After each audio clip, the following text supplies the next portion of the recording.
মানুষ কেন রেগে যায়? আপনি কি কখনো খেয়াল করেছেন?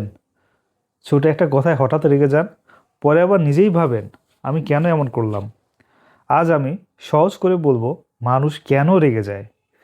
এটা বদ স্বভাব না, এটা ব্রেইনেরই একটা কাজ। মন আর ব্রেন নিয়ে একটু আলোচনা করি। প্রথম কথা পরিষ্কার করি, মন আলাদা কিছু না। মন মানে ব্রেন। ধরেন মন মানেই ব্রেন। যখন ব্রেন ঠিক থাকে, মানুষ শান্ত থাকে। যখন ব্রেন ক্লান্ত বা চাপের মধ্যে থাকে, তখন মানুষ রেগে যায়। যেমন শরীর অসুস্থ হলে মেজাজ খারাপ থাকে, ঠিক তেমনি ব্রেন অসুস্থ হলে রাগ বেশি আসে। ব্রেইনের অ্যালার্ম সিস্টেম। ব্রেইনের ভিতরে একটা অংশ আছে, নাম এমিগডালা। নাম কি? আবার বলি, এমিগডালা। সহজ ভাষায় এটা ব্রেইনের অ্যালার্ম।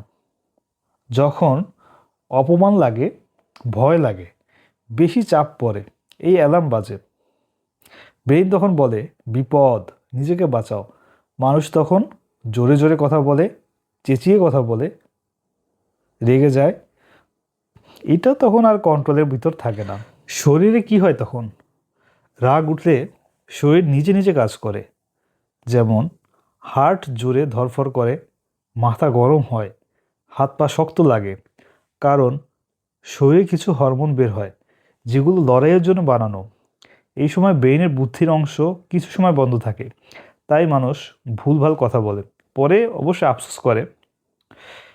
কেন কারো রাগ বেশি? প্রশ্নটা হচ্ছে কেন কারো রাগ বেশি? কিছু কারণে রাগ আরও বেশি আসে। ঘুম কম হলে রাগ বেশি আসে। খালি পেটে রেগে যাওয়ার সম্ভাবনা বেশি থাকে।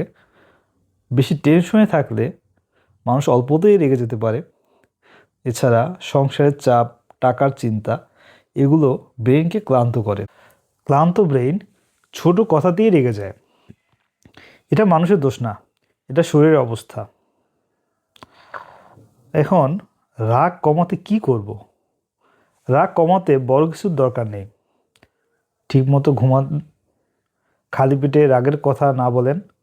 রেগে গেলে চুপ করে 1 মিনিট বসে থাকেন, গভীর শ্বাস নেন, মনের কথা কাউকে বলুন। আর যদি রাগ খুব বেশি হয়, সব সময় থাকে রাগ, তাহলে ডাক্তার দেখানো লজ্জার নয়। মনের ডাক্তার মানে পাগলের ডাক্তার না, মানে ব্রেনের ডাক্তারই। মানুষ ইচ্ছা করে রাগে না, ব্রেন ক্লান্ত হলে রাগ আসে। নিজেকে খারাপ ভাববেন না, নিজের যত্ন নিন। শান্ত ব্রেন, শান্ত জীবন।